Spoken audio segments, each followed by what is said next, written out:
세 번째 왼쪽과 오른쪽에 나오셨습니다. 어서 오십시오. 네, 안녕하세요. 어서 오십시오. 오늘 뉴스특급 준비한 첫 번째 주제는 바로 이겁니다.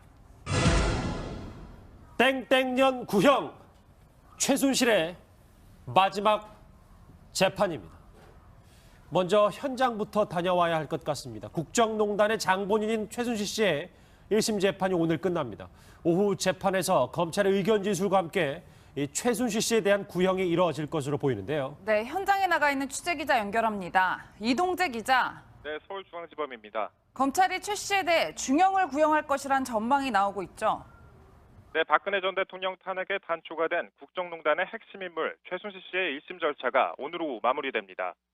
법원은 최 씨의 결심 공판을 진행 중인데요. 특검과 변호인단이 그동안 제출한 증거 조사를 마무리 짓는데 오랜 시간이 걸려 오전 11시 반 오전 재판을 마무리했습니다. 잠시 후인 오후 2시 10분부터 최 씨에 대한 최종 변론이 진행될 예정입니다.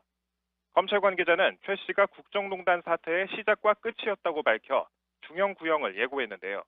최 씨가 삼성에서 승마지원금 등을 받은 부분에 대해 특정범죄 가중처벌법상 뇌물 혐의가 적용됐는데 이 경우 최대 무기징역도 가능합니다. 오늘 공판에선 최 씨와 함께 재판에 넘겨진 안종범 전 청와대 경제수석의 결심도 진행되는데요. 박 전 대통령을 가까이서 보좌하며 국정농단 사태를 방관한 안 전 수석에게도 검찰이 적지 않은 형량을 구형할 것이란 관측이 나옵니다. 재판은 오늘 저녁에야 마무리될 전망인데요. 1년 넘게 수사와 재판을 받는 동안 억울함을 호소했던 최 씨는 오늘 최후 진술에서도 거듭 혐의를 부인할 것으로 보입니다. 지금까지 서울중앙지법에서 전해드렸습니다. 네, 현장에서 전해온 소식 꼼꼼하게 짚어보도록 하겠습니다. 먼저 이현정 의원님. 네. 최순실 씨 요청으로 검찰 구형이 오후로 미뤄진 겁니까? 글쎄 말입니다. 이게 뭐 정말 13개월 만에 지금 1심 결심이 이루어지는데 이렇게 재판이 오랫동안 1심이 진행된 것도 거의 드문 것 같습니다. 그렇죠. 근데 원래 당초 이제 오전부터 재판이 진행될 예정이었는데 일단 한 1시간 정도 진행이 되다가 일단 이 특검 측에서 새로운 또 증거를 제출했고 예. 또 이것이 관련된 논쟁이 오가는 사이에 최순실 씨가 재판을 좀 휴정했으면 좋겠다 이런 의사를 피력을 해서 아마 조금 뒤인 아마 2시부터 이제 아마 재판이 다시 진행이 될 것 같습니다. 오늘 같은 경우는 일단 최순실 씨뿐만 아니라 안종범 전 수석, 또 예. 신동빈 롯데 회장 등에 대한 이제 재판이 함께 이루어지고 일단 특검 측에서 일단 구형을 하게 됩니다. 구형 이유를 설명을 하게 되죠. 그리고 그게 한 1시간 정도 걸린다고 하면 나중에 또 이제 피고인들의 최후 진술이 이루어지게 됩니다. 이제 그런 과정을 거치면 재판 아마 오후 늦게 돼서야 아마 마무리가 되지 않을까 싶습니다. 예. 네, 이수희 변호사님, 앞서 이동재 기자도 전해주긴 했지만 일단 최순실 씨가 뇌물 혐의를 받고 있고 그 액수도 상당해서 최대 무기징역까지 구형이 가능하다. 뭐 이런 얘기들도 나오고 있어요. 그러니까 이제 그 최순실 씨는 공무원이 아니었죠. 하지만 박 전 대통령의 공무원인 박 전 대통령하고 공동 정범이 돼서 지금 그 공무원이 돈을 받는 수뢰죄의 그 수뢰 액수가 1억 원 이상이면 특정범죄 가중처벌에서 무기 또는 10년 이상의 징역에 처하도록 되어 있거든요. 그 죄에 이제 해당이 되는 거죠. 유죄라고 하면. 근데 앞서 이재용 부회장이 이재용 부회장은 돈을 준 쪽인데 거기서 73억 원 이상이 인정이 됐죠. 그 뇌물 공여에. 그럼 그게 그대로 이 재판부에서도 인정이 된다면 1억 원 이상이 되는 거기 때문에 무기 또는 10년 이상에 해당이 되는 거예요. 그런데 이재용 부회장이 12년을 구형을 했어요. 그 박영수 특검 팀에서. 그러면 이재용 부회장하고 비교를 하면 12년보다는 초과해서 최순실 씨에게 구형을 하지 않을까. 그러니까 뭐 최소한 12년 이상이 될 거라는 예상을 할 수 있을 것 같습니다. 최소한 무기징역. 이수희 변호사님이 개인적으로 봐도 무기징역 가능성도 있는 겁니까? 무기징역을 구형을 한다고 하면은 글쎄요. 사실 이제 이게 그 탄핵에서는 국정농단이라는 거에서 이제 최순실 씨가 관여한 정도가 정말 분노케 하는 거지만 물론 돈이 오고 갔다는 것도 굉장히 큰 일입니다만은 무기징역은 만일 그렇게 무기징역이 구형된다라고 하면은 박영수 특검에서의 저는 좀 외람된 말씀이지만 좀 보여주기 식의 뭐 좀 그런 그 구형 내용이 될 수도 있다는 생각이 듭니다. 최소 12년 이상이다. 알겠습니다. 최순실 씨는 방금 전에 오늘 영상도 보셨다시피 결심 공판을 앞두고 상당히 초조해한 것으로 알려졌습니다. 불안해하던 과거 목소리 한번 듣고 오겠습니다. 찾아펴보게 생겼네. 예, 조만간에 뭐 조성민 대표도 또 부를 것 같고요. 그럼 제가 뭐라고 얘기해야 되거든요. 그거를 이게 이제 어떤 법으로 적용을 받는지, 이제 어떤 거요? 어떤 법으로 적용을 받는지 이게. 잘 모르겠습니다. 그거는 제가 그거 확인해 볼까요? 제가 어떤 법으로 네, 근데 그게 사무총장이 그걸 못 막았어. 네, 뭐 해당 통화는 최순실 씨가 독일에 있을 때 녹음이 됐던 내용으로 알려지고 있는데 아무래도 구치소에 있으면 내가 구형을 얼마나 받을지 가장 궁금할 것 같긴 한데 전해지는 소식에 의하면 변호인들에게 굉장히 많이 물어본다고 하더라고요. 네, 그렇습니다. 만약에 저는 최순실 씨가 불안해하지 않으면 약간 좀 심리적으로 이상한 상태인 거죠. 이런 상황에 처했는데 불안하지 않다고 하면 이상한 건데 그동안의 최순실 씨 모습을 보면은 저렇게 개인적인 사적인 자리에서 이루어지고 있는 얘기들은 굉장히 불안해하고 초조해하는 모습을 보였는데 예. 꼭 재판정에 가거나 아니면 특검이나 검찰에 갈 경우에는 뭐 민주주의 특검 아니다 이런 식으로 일종의 쇼맨십이 굉장히 강하다 이런 지적까지 다 받았거든요. 근데 지금 오늘 재판에서는 제가 볼 때도 굉장히 당당한 모습을 보이려고 노력하겠지만 실제로 변호인들한테는 굉장히 초조해하고 불안한 모습을 보이면서 내가 몇 년 정도 구형받을 것 같으냐 이렇게 계속 물어봤다고 합니다. 근데 변호인 쪽에서도 사실은 뭐 예측하기가 어렵잖아요. 검찰이 몇 년 구형할지 변호인이 다 안다 그러면 그건 잘못된 거죠. 또 우리도 예측하기 어렵다 이렇게 얘기를 했더니 지금 내 나이가 61살인데 내가 70대 할머니가 돼서도 나올 수 있을 것 같다. 못 나올 것 같다. 이렇게 얘기를 했다고 합니다.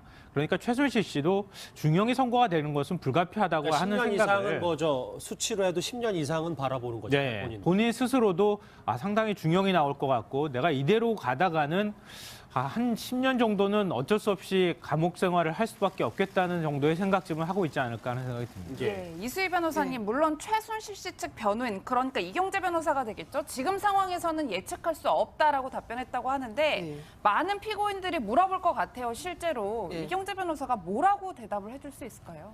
이 구형은 그러니까 그 구형이 꼭 재판부가 기속될 필요는 없어요. 거기에 구속될 필요는 없고 뭐 이재용 부회장의 경우에도 12년 구형을 했지만 5년 그 선고가 됐죠. 그리고 검찰은 기소한 모든 그 범죄 사실들이 다 유죄일 때를 감안해서 구형을 하는 거기 때문에 이 사건의 경우에도 두 재단에 대해서도 제3자 뇌물죄를 또 뭐 기소를 했고 이래저래 해서 구형과 선고는 차이가 많이 날 거예요. 그래서 아마 이경재 변호사도 최순실 씨한테 구형은 뭐 최고로 나올 수 있다. 하지만 선고는 또 다르다라고 안심을 시키지 않을까 하는 생각이 듭니다. 지금 화면이 바로 13개월 대장정의 시작점의 화면을 보고 계십니다. 이현정 의원. 네.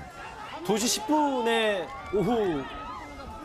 오후 일정이 재개가 된다고 했는데 최후 진술에서 최순실 씨가 어느 정도의 억울함을 호소할지도 좀 관심사입니다. 그동안 재판이 진행되는 동안 사실 많은 증인들과 또 증거들이 제시가 됐지 않습니까? 그럼에도 불구하고 최순실 씨는 본인은 죄가 없다라고 이제 이야기를 해왔죠. 근데 그게 상당히 어떤 면에서 보면 합리적 근거가 제시를 못했어요. 보면 사실은 뭐 여러 가지 증거들이나 전화 통화 기록이라든지 또 관련자들의 진술을 보면 실제로 최순실 씨가 적극적으로 국정에 개입했던 정황들이 거의 다 드러났지 않습니까? 예. 최근에 공개됐던 그 정호성 전 비서관과 박 전 대통령 이 3자 간의 어떤 통화 내역도 보면 거의 뭐 최순실 씨가 회의를 주도해서 이야기를 하고 또 본인이 국정에 대해서 시시콜콜하게 간섭한 정황들이 다 나타났거든요. 그럼에도 불구하고 본인은 하여튼 무조건 뭐 죄가 없다라고 이야기를 하고 있죠.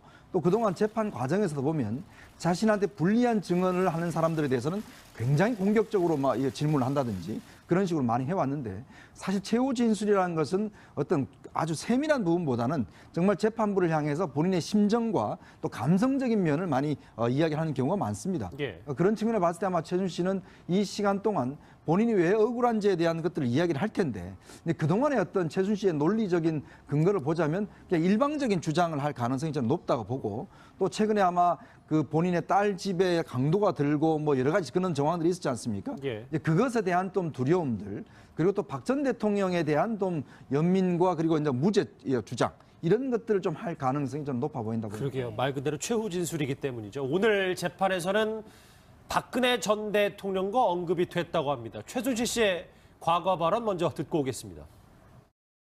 대통령께서는 절대 그렇게 남의 이득이나 제 개인 이득을 챙겨서 그렇게 뭘 해고해 주는 분도 아니고 저도 그렇게 생각해 본 적이 없습니다. 제가 한때는 젊은 대학 시절에는 한장 존경했고 많이 좋아했고 그랬기 때문에 오늘날까지 옆에서 있었다고 생각합니다. 제 나름대로는 충신으로 남고자 이렇게 했는데 결국은 이런 오명을 쓰고 또 이렇게 무리를 일으킨 데 대해서는 정말 죄송한 마음이 듭니다.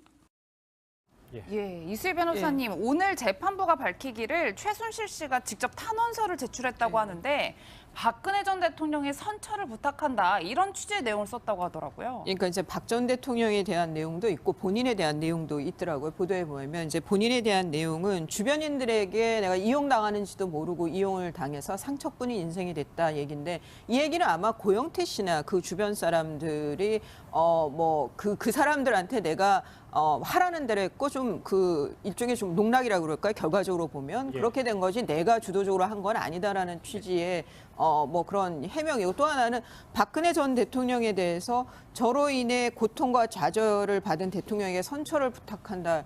어찌 보면 좀 글쎄요, 좀 오바인 그 행위일 수도 있지만 저는 최순실 씨가 이 들키고 나서 이 상황에서는 박 전 대통령에 대해서는 정말 미안할 것 같아요. 본인이 생각을 해도.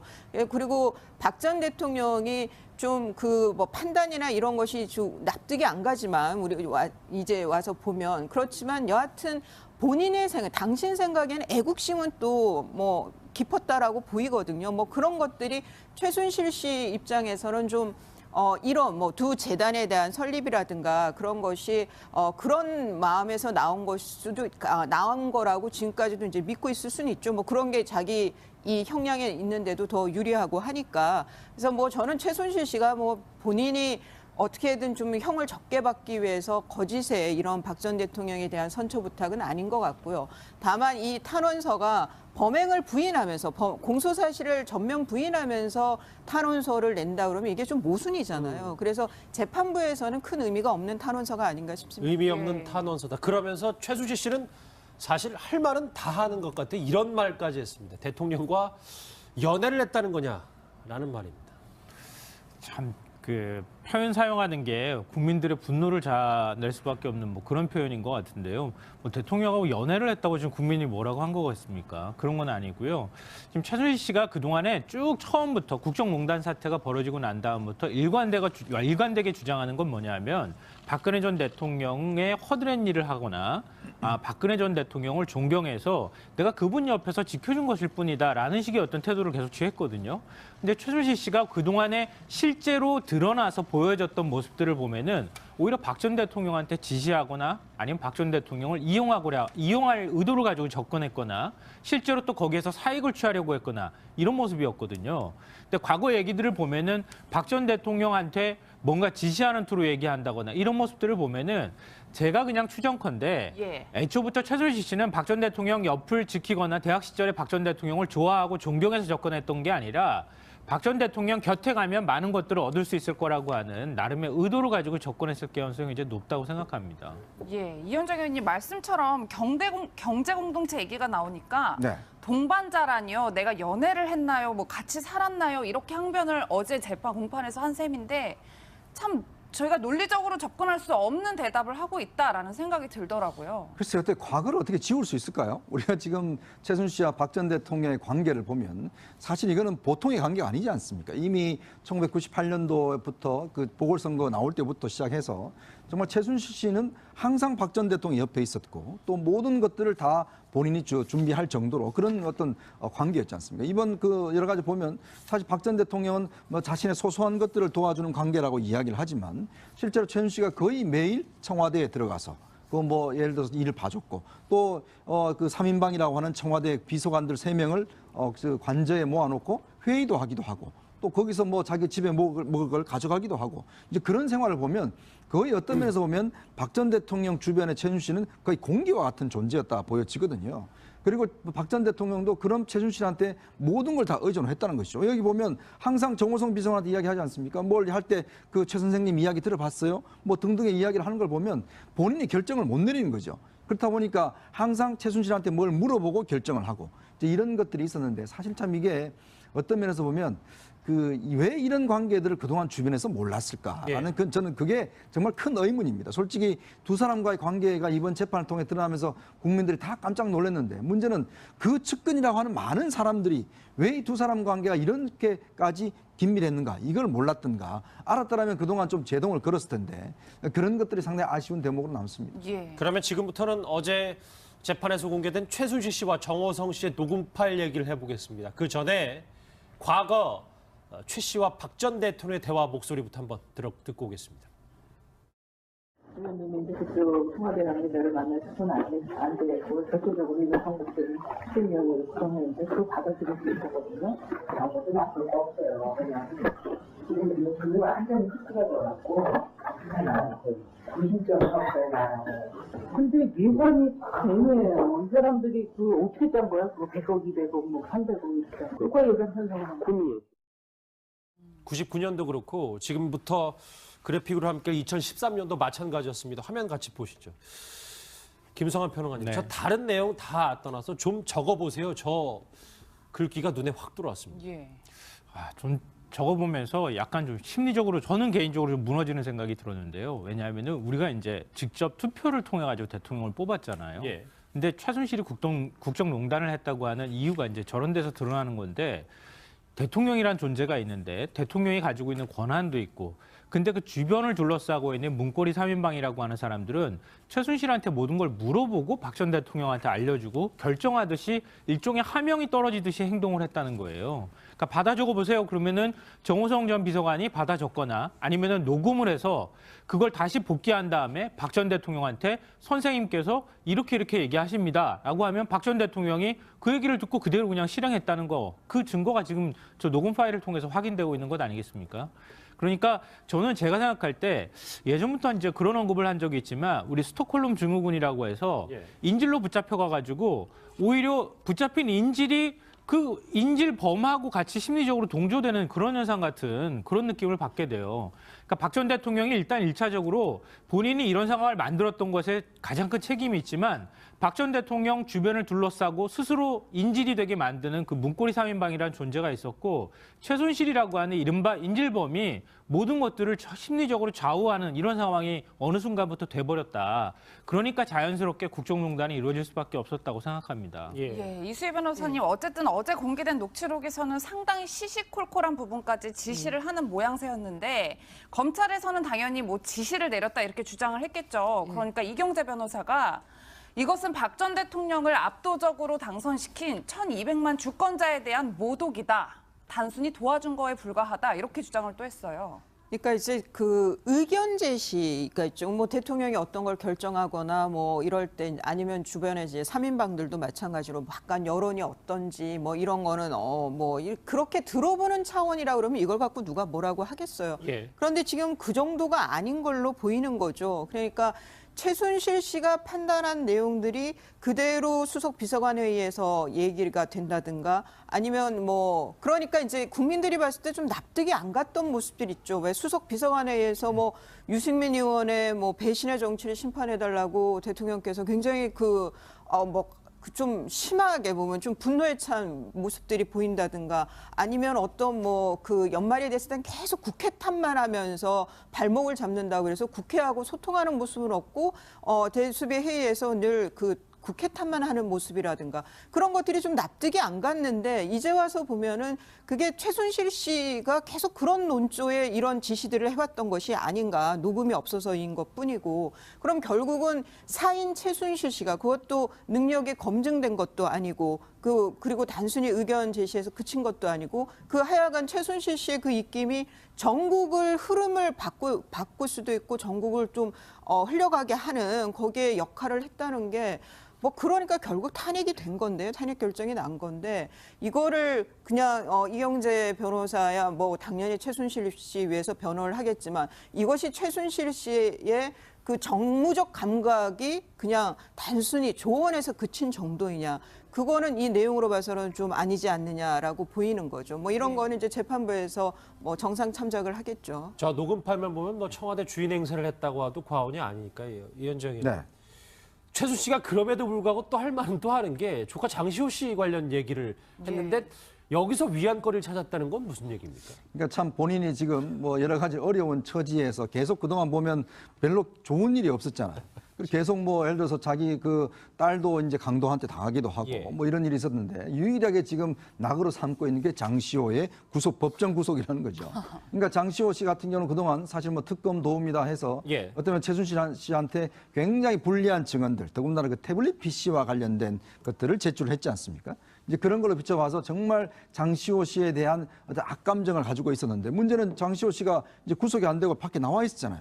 근데 그런 상황에서 지난번 그 재판에서 사실 검찰에서는 거의 이제 그냥 집행유예 석방해달라는 취지로 1년 6개월을 그때 구형을 했었거든요. 예. 근데 재판부는 이건 도저히 그렇게 할 수 있는 형이 아니다. 라고 해서 2년 6개월 실형을 거기다 1년을 더 플러스해서 그렇죠. 실형을 바로 해서 바로 법정 구속을 해버렸습니다.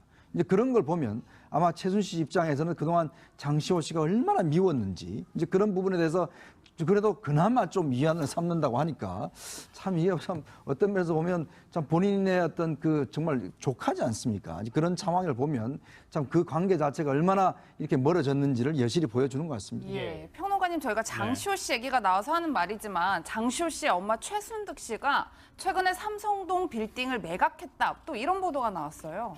그리고 왜 매각했는가 이거에 대해서 사람들이 궁금해하는 뭐 이런 상황이 됐는데요. 이게 지난 10월이었습니다. 그러니까 최순득 씨 부부 공동 명의로 삼성동에 지하 3층, 지상 6층짜리 빌딩이 있었거든요. 예. 그 빌딩 이름 말하면 또 좀 그러니까 그 빌딩이 여기 있었는데 나오는데요. 아, 그런가요? 승유 빌딩이라고 있는데요. 이거를 지난 10월에 이 코스닥 상장사의 대주주 대표이사한테 260억 원을 받고 팔았다는 겁니다. 예. 근데 이게 이제 딸 뒷바라지를 위해서 이 빌딩을 매각한 거 아니냐 이제 이런 얘기가 나오는데요. 그런데 지금 장시호 씨 뒷바라지를 위해서 예를 들어서 억대 돈이 들어갔다 그러면 사실 이거 증여에 해당되는 거 아닌가도 사실 저는 그런 생각이 들거든요. 그러니까 이게 뭐 옥바라지를 위해서 뭐 일종의 이제 그 뒤에서 돈을 조금 넣어준다거나 뭐 이런 식의 어떤 필요 경비 같은 거 사용하는 게 아니라 그러니까 큰 돈을 사용한다 그러면 실질적으로는 증여에 해당이 되기 때문에 제가 볼 때는 좀 쉽지 않은 거 아닌가 예. 그런 생각이 들고요. 어찌 보면 제가 생각컨대는 이번 사태를 겪으면서 굉장히 아마 그쪽에서도 피로감을 많이 느끼고 그럴 수 있을 있죠. 것 같아요. 그래서 이거 이제는 좀 우리가 정리할 필요가 있겠다. 이거 잔신경 많이 쓰이는 뭔가 있는 것들을 좀 재산을 정리하고 예. 우리도 뭔가를 좀 나중에 훗날을 준비할 수 있는 뭔가 준비를 해야 되겠다. 이런 생각들을 해서 뭐 재산들을 좀 정리하고 있는 거 아닌가 이런 생각을 해봅니다. 그러니까 세간의 관심이 조금 이제 버겁기 때문에 그랬을 네. 것이다. 근데 이수희 변호사님, 예. 한간에는 또 그냥 지금 260억 원에 달하는 시세가 상당히 적당하고 더 올라가지 않을 것 같으니까 부동산 개념으로 팔았다는 얘기도 있어서요. 재테크로서 이게 이제 그 뭐 상투라 생각해서 팔았을 수도 있겠지만 뭐 그리고 그 지금 최순득 씨네 가족으로 치면 장시호 씨만 지금 여기에 연루가 돼 있고 뭐 2년 6개월의 실형이 나왔지 다른 식구들은 건드려진 게 없거든요. 예. 그래서 뭐 그다음에 그 장시호 씨가 된다고 뭐 그 추징을 한다든가 하더라도 부모 재산에까지 갈 수는 없기 때문에 이것이 이제 그런 재테크 차원일 수도 있고 아니면은 뭐 저 최순득 씨가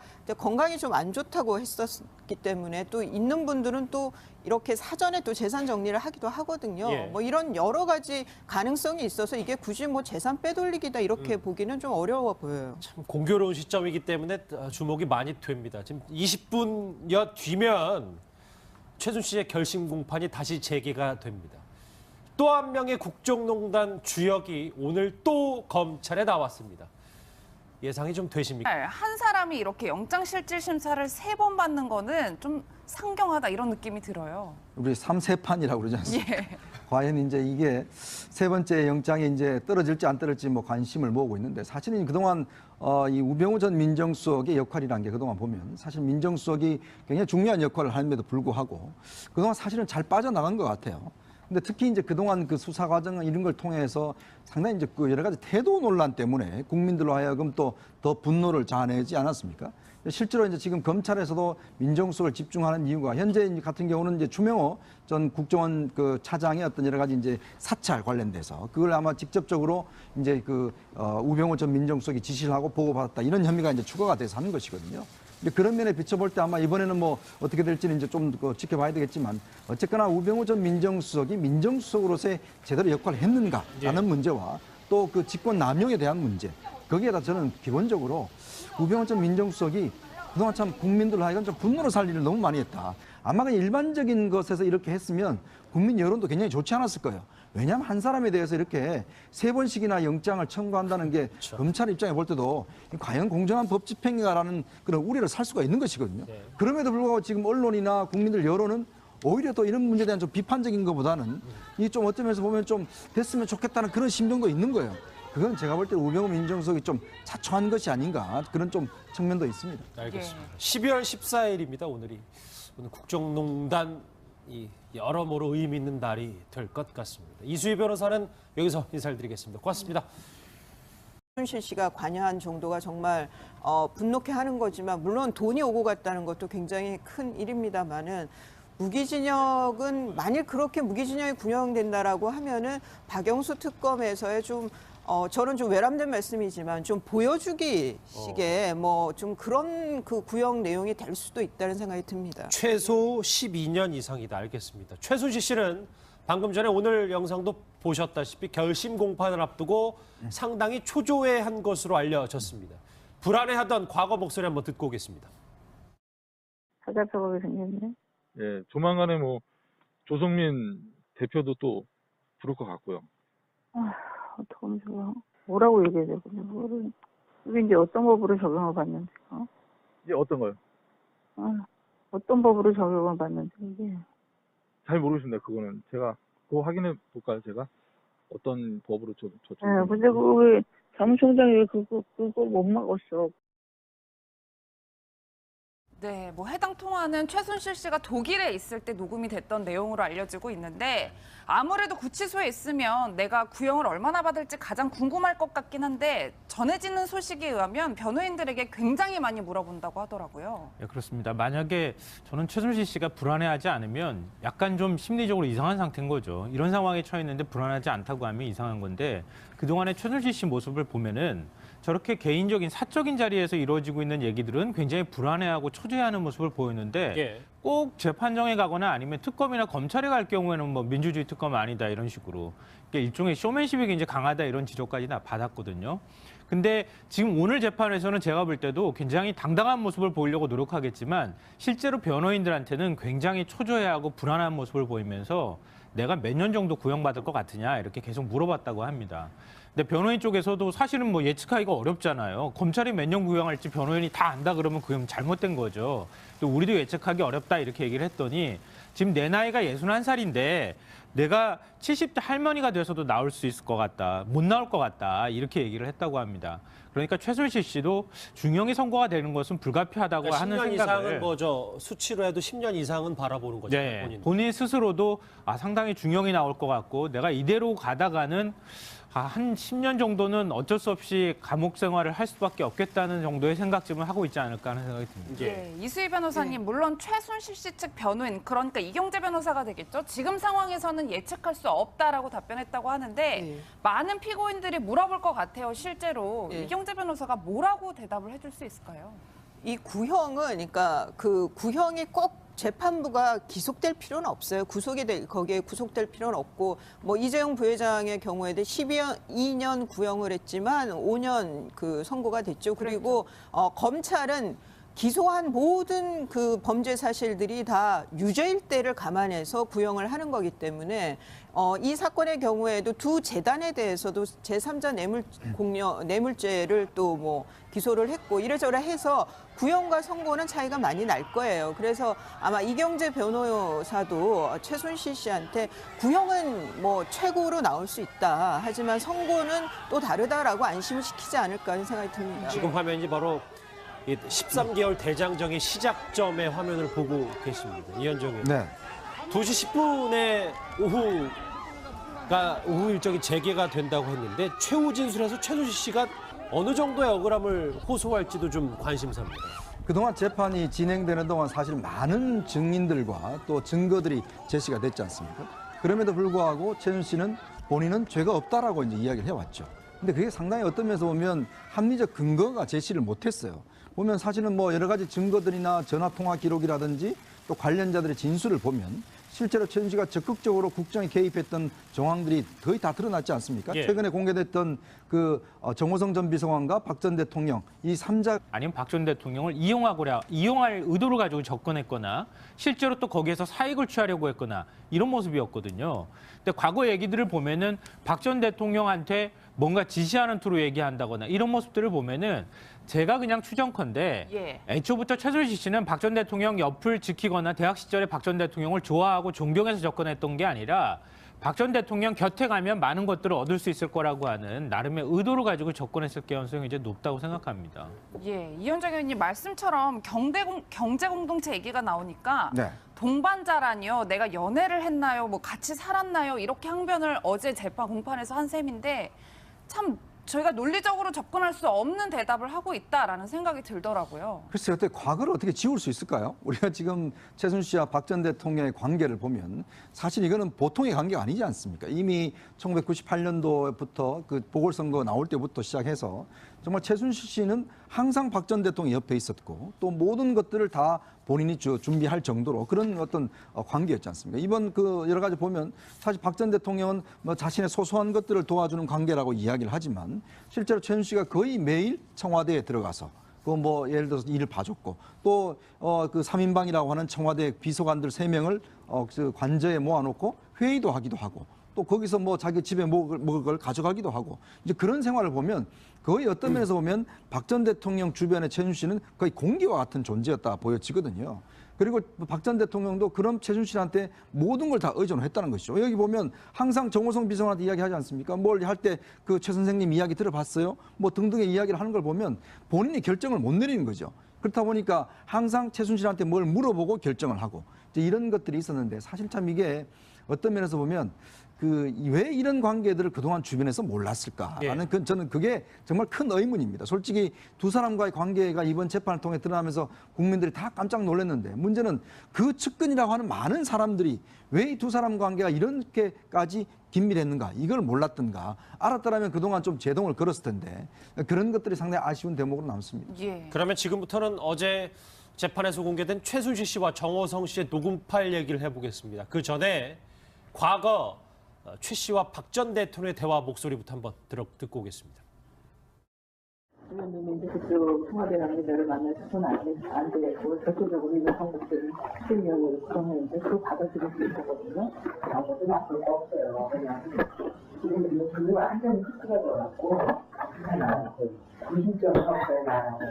근데 미관이 애매해요. 이 사람들이 그 어떻게 짠 거야? 그거 100억, 200억, 뭐 300억 이렇게. 그거 얘기한 현상은 고민이에요. 99년도 그렇고 지금부터 그래픽으로 함께 2013년도 마찬가지였습니다. 화면 같이 보시죠. 김성환 평론가님, 네. 저 다른 내용 다 떠나서 좀 적어보세요. 저 글귀가 눈에 확 들어왔습니다. 예.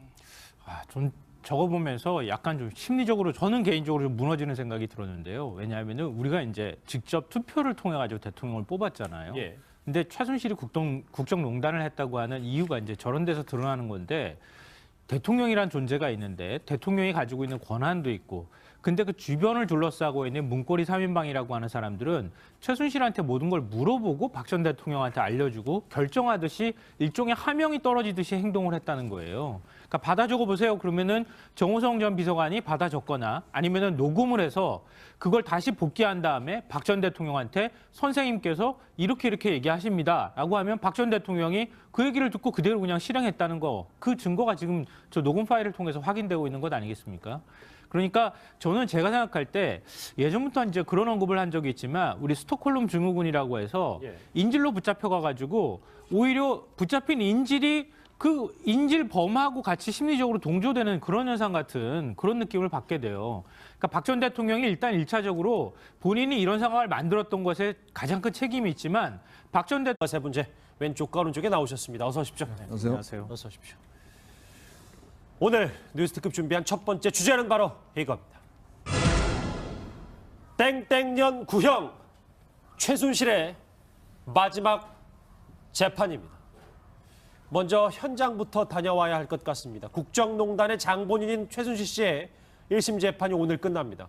오후 재판에서 검찰의 의견 진술과 함께 이 최순실 씨에 대한 구형이 이루어질 것으로 보이는데요. 네, 현장에 현장에 나가 있는 취재기자 연결합니다. 이동재 기자. 네, 서울중앙지검입니다. 검찰이 최 씨에 대해 중형을 구형할 것이란 전망이 나오고 있죠. 네, 박근혜 전 대통령 탄핵에 단초가 된 국정농단의 핵심 인물 최순실 씨의 1심 절차가 오늘 오후 마무리됩니다. 법원은 최 씨의 결심 공판을 진행 중인데요. 특검과 변호인단이 그동안 제출한 증거 조사를 마무리 짓는데 오랜 시간이 걸려 오전 11시 반 오전 재판을 마무리했습니다. 잠시 후인 오후 2시 10분부터 최 씨에 대한 최종 변론이 진행될 예정입니다. 검찰 관계자는 최 씨가 국정농단 사태의 시작과 끝이었다고 밝혀 중형 구형을 예고했는데요. 최 씨가 삼성에서 승마지원금 등을 받은 부분에 대해 특정범죄 가중처벌법상 뇌물 혐의가 적용됐는데 이 경우 최대 무기징역도 가능합니다. 오늘 공판에선 최 씨와 함께 재판에 넘겨진 안종범 전 청와대 경제수석의 결심도 진행되는데요. 박 전 대통령을 가까이서 보좌하며 국정농단 사태를 방관한 안 전 수석에게도 검찰이 적지 않은 형량을 구형할 것이란 관측이 나옵니다. 재판은 오늘 저녁에야 마무리될 전망인데요. 1년 넘게 수사와 재판을 받는 동안 억울함을 호소했던 최 씨는 오늘 최후 진술에서도 거듭 혐의를 부인할 것으로 보입니다. 지금까지 서울중앙지법에서 전해드렸습니다. 네, 현장에서 전해온 소식 꼼꼼하게 짚어보도록 하겠습니다. 먼저 이현정 의원님. 네. 최순실 씨 요청으로 검찰 구형이 오후로 미뤄진 겁니까? 그래서 말입니다. 이게 뭐 정말 13개월 만에 지금 1심 결심이 이루어지는데 이렇게 재판이 오랫동안 1심이 진행된 것도 거의 드문 것 같습니다. 그렇죠. 근데 원래 당초 이제 오전부터 재판이 진행될 예정이었는데 일단 한 1시간 정도 진행이 되다가 일단 이 특검 측에서 새로운 또 증거를 제출했고 예. 또 이것이 관련된 논쟁이 오가는 사이에 최순실 씨가 재판을 좀 휴정했으면 좋겠다 이런 의사를 피력을 해서 아마 조금 뒤인 아마 2시부터 이제 아마 재판이 다시 진행이 될 것 같습니다. 오늘 같은 경우는 일단 최순실 씨뿐만 아니라 안종범 전 수석, 또 예. 신동빈 롯데 회장 등에 대한 이제 재판이 함께 이루어지고 일단 일단 특검 측에서 일단 구형을 하게 됩니다. 구형 이유를 설명을 하게 되죠. 그리고 그게 한 1시간 정도 걸린다고 하면 나중에 또 이제 피고인들의 최후 진술이 이루어지게 됩니다. 이제 그런 과정을 거치면 재판 아마 오후 늦게 돼서야 아마 마무리가 되지 않을까 싶습니다. 예. 네, 이수희 변호사님, 앞서 이동재 기자도 전해주긴 했지만 일단 최순실 씨가 뇌물 혐의를 받고 있고 그 액수도 상당해서 최대 무기징역까지 구형이 가능하다. 뭐 이런 얘기들도 나오고 있어요. 그러니까 이제 그 최순실 씨는 공무원이 아니었죠. 하지만 박 전 대통령의 공무원인 박 전 대통령하고 공모 공동 정범이 돼서 지금 그 공무원이 돈을 받는 수뢰죄의 그 수뢰 액수가 1억 원 이상이면 특정범죄 가중처벌에서 무기 또는 10년 이상의 징역에 처하도록 되어 있거든요. 그 죄에 이제 해당이 되는 거죠. 유죄라고 하면. 근데 앞서 이재용 부회장이 이재용 부회장은 돈을 준 쪽인데 거기서 73억 원 이상이 인정이 됐죠. 그 뇌물 공여에. 그럼 그게 그대로 이 재판부에서도 인정이 된다면 1억 원 이상이 되는 거기 때문에 무기 또는 10년 이상에 해당이 되는 거예요. 그런데 이재용 부회장이 12년을 구형을 했어요. 그 박영수 특검 팀에서. 그러면 이재용 부회장하고 비교를 하면 12년보다는 초과해서 최순실 씨에게 구형을 하지 않을까. 그러니까 뭐 최소한 12년 이상이 될 거다는 예상을 할 수 있을 것 같습니다. 최소한 무기징역. 이수희 변호사님이 개인적으로 봐도 무기징역 가능성도 있는 겁니까? 무기징역을 구형을 한다고 하면은 글쎄요, 사실 이제 이게 그 탄핵에서는 국정농단이라는 거에서 이제 간의 어떤 통화 내역도 보면 거의 뭐 최순실 씨가 회의를 주도해서 이야기를 하고 또 본인이 국정에 대해서 시시콜콜하게 간섭한 정황들이 다 나타났거든요. 그럼에도 불구하고 본인은 하여튼 무조건 뭐 죄가 없다라고 이야기를 하고 있죠. 또 그동안 재판 과정에서도 보면 자신한테 불리한 증언을 하는 사람들에 대해서는 굉장히 공격적으로 막 질문을 한다든지 그런 식으로 많이 해왔는데 사실 최후 진술이라는 것은 어떤 아주 세밀한 부분보다는 정말 재판부를 향해서 본인의 심정과 또 감성적인 면을 많이 이야기를 하는 경우가 많습니다. 그런 측면에 봤을 때 아마 최순실 씨는 이 시간 동안 본인이 왜 억울한지에 대한 것들을 이야기를 할 텐데 근데 그동안의 어떤 최순실 씨의 논리적인 근거를 보자면 그냥 일방적인 주장을 할 가능성이 좀 높다고 보고 또 최근에 아마 그 본인의 딸 집에 강도가 들고 뭐 여러 가지 그런 정황들이 있었지 않습니까? 그것에 대한 좀 두려움들 그리고 또 박 전 대통령에 대한 좀 연민과 그리고 이제 무죄 주장 이런 것들을 좀 할 가능성이 좀 높아 보인다고. 그러게요. 말 그대로 최후 진술이기 때문이죠. 오늘 재판에서는 박근혜 전 대통령과 언급이 됐다고 합니다. 최순실 씨의 과거 발언 먼저 듣고 오겠습니다. 대통령께서는 절대 그렇게 남의 이득이나 제 개인 이득을 챙겨서 그렇게 뭘 해과해 주는 분도 아니고 저도 그렇게 생각해 본 적이 없습니다. 제가 한때는 젊은 대학 시절에는 한장 존경했고 많이 좋아했고 그랬기 때문에 오늘날까지 옆에서 있었다고 생각합니다. 제 나름대로는 충신으로 남고자 이렇게 했는데 결국은 이런 오명을 쓰고 또 이렇게 무리를 일으킨 데 대해서는 정말 죄송한 마음이 듭니다. 예, 이수희 변호사님, 오늘 재판부가 밝히기를 최순실 씨가 직접 탄원서를 제출했다고 하는데 박근혜 전 대통령의 선처를 부탁한다 이런 취지의 내용을 썼다고 하더라고요. 그러니까 이제 박 전 대통령에 대한 내용도 있고 본인에 대한 내용도 있더라고요. 보도에 보면 이제 본인에 대한 내용은 주변인들에게 내가 이용당하는지도 모르고 이용을 당해서 상처뿐인 인생이 됐다 얘기인데 이 얘기는 아마 고영태 씨나 그 주변 사람들이 그 사람들한테 내가 하라는 대로 했고 좀 그 일종의 좀 농락이라고 그럴까요? 결과적으로 보면 그렇게 된 거지 내가 주도적으로 한 건 아니다라는 취지의 그런 해명이고 또 하나는 박근혜 전 대통령에 대해서 저로 인해 고통과 좌절을 받은 대통령에게 선처를 부탁한다. 어찌 보면 좀 글쎄요, 좀 오바인 그 행위일 수도 있지만 저는 최순실 씨가 이 들키고 나서 이 상황에서는 박 전 대통령에 대해서는 정말 미안할 것 같아요. 본인이 생각을 해도.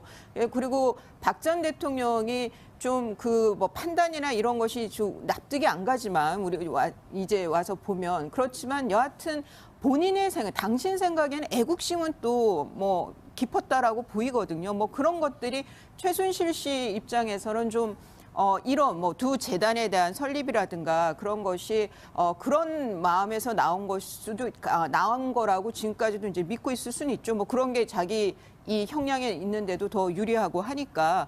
그래서 저는 최순실 씨가 본인이 어떻게든 좀 형을 적게 받기 위해서 거짓에 이런 박 전 대통령에 대한 선처 부탁은 아닌 것 같고요.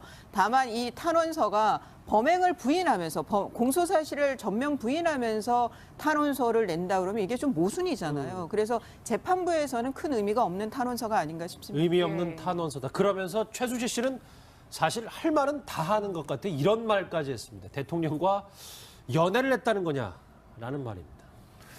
참 그 표현 사용하는 게 국민들의 분노를 자낼 수밖에 없는 그런 표현인 것 같은데요. 대통령하고 연애를 했다고 지금 국민이 뭐라고 한 거겠습니까? 그런 건 아니고요. 지금 최순실 씨가 그동안에 쭉 처음부터 국정농단 사태가 벌어지고 난 다음부터 일관되게 주장하는 건 뭐냐면 박근혜 전 대통령의 허드렛 일을 하거나 박근혜 전 대통령을 존경해서 내가 그분 옆에서 지켜준 것일 뿐이다라는 식의 어떤 태도를 계속 취했거든요.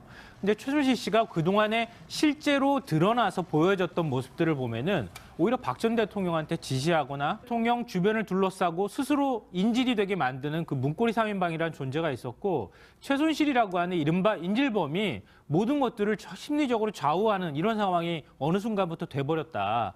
그러니까 자연스럽게 국정농단이 이루어질 수밖에 없었다고 생각합니다. 이수희 변호사님, 어쨌든 어제 공개된 녹취록에서는 상당히 시시콜콜한 부분까지 지시를 하는 모양새였는데 검찰에서는 당연히 지시를 내렸다 이렇게 주장을 했겠죠. 그러니까 이경재 변호사가 이것은 박 전 대통령을 압도적으로 당선시킨 1200만 주권자에 대한 모독이다. 단순히 도와준 거에 불과하다. 이렇게 주장을 또 했어요. 그러니까 이제 그 의견 제시가 있죠. 대통령이 어떤 걸 결정하거나 이럴 때 아니면 주변에 이제 3인방들도 마찬가지로 약간 여론이 어떤지 이런 거는 그렇게 들어보는 차원이라 그러면 이걸 갖고 누가 뭐라고 하겠어요.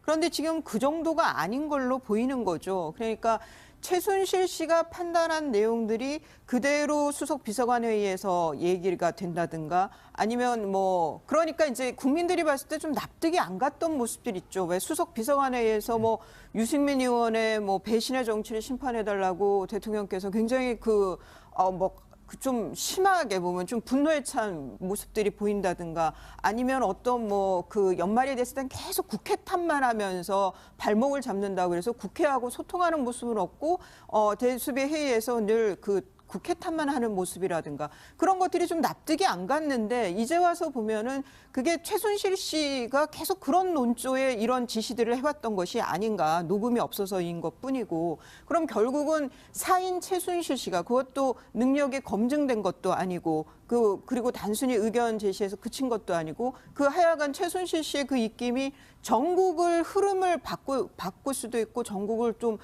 흘려가게 하는 거기에 역할을 했다는 게 뭐 그러니까 결국 탄핵이 된 건데요. 탄핵 결정이 난 건데 이거를 그냥 이경재 변호사야 뭐 당연히 최순실 씨 위해서 변호를 하겠지만 이것이 최순실 씨의 그 정무적 감각이 그냥 단순히 조언에서 그친 정도이냐. 그거는 이 내용으로 봐서는 좀 아니지 않느냐라고 보이는 거죠. 뭐 이런 거는 이제 재판부에서 뭐 정상 참작을 하겠죠. 자, 녹음판만 보면 뭐 청와대 주인 행세를 했다고 해도 과언이 아니니까요. 이현정이. 네. 최순 씨가 그럼에도 불구하고 또 할 말은 또 하는 게 조카 장시호 씨 관련 얘기를 했는데 여기서 위안거리를 찾았다는 건 무슨 얘기입니까? 그러니까 참 본인이 지금 뭐 여러 가지 어려운 처지에서 계속 그동안 보면 별로 좋은 일이 없었잖아요. 그리고 계속 뭐 예를 들어서 자기 그 딸도 이제 강도한테 당하기도 하고 예. 뭐 이런 일이 있었는데 유일하게 지금 낙으로 삼고 있는 게 장시호의 법정 구속이라는 거죠. 그러니까 장시호 씨 같은 경우는 그동안 사실 뭐 특검 도움이다 해서 예. 어쩌면 최순실 씨한테 굉장히 불리한 증언들, 더군다나 그 태블릿 PC와 관련된 것들을 제출했지 않습니까? 이제 그런 걸로 비춰봐서 정말 장시호 씨에 대한 어떤 악감정을 가지고 있었는데 문제는 장시호 씨가 이제 구속이 안 되고 밖에 나와 있었잖아요. 근데 그런 상황에서 지난번 그 재판에서 사실 검찰에서는 거의 이제 그냥 집행유예 석방해달라는 취지로 1년 6개월을 그때 구형을 했었거든요. 예. 근데 재판부는 이건 도저히 그렇게 할 수 있는 형이 아니다. 라고 해서 2년 6개월 실형을 거기다 1년을 더 플러스해서 그렇죠. 실형을 바로 해서 바로 법정 구속을 해버렸습니다. 이제 그런 걸 보면 아마 최순실 씨 입장에서는 그동안 장시호 씨가 얼마나 미웠는지 이제 그런 부분에 대해서 그래도 그나마 좀 위안을 삼는다고 하니까 참 이게 참 어떤 면에서 보면 참 본인의 어떤 그 정말 족하지 않습니까? 그런 상황을 보면 참 그 관계 자체가 얼마나 이렇게 멀어졌는지를 여실히 보여주는 것 같습니다. 예, 평론가님 저희가 장시호 씨 얘기가 나와서 하는 말이지만 장시호 씨의 엄마 최순득 씨가 최근에 삼성동 빌딩을 매각했다. 또 이런 보도가 나왔어요. 그래서 왜 매각했는가 이거에 대해서 사람들이 궁금해하는 뭐 이런 상황이 됐는데요. 지난 10월이었습니다. 그러니까 최순득 씨 부부 공동 명의로 삼성동에 지하 3층, 지상 6층짜리 빌딩이 있었거든요. 예. 그 빌딩 이름 말하면 또 좀 그러니까 그 빌딩이 있었는데 나오는데요.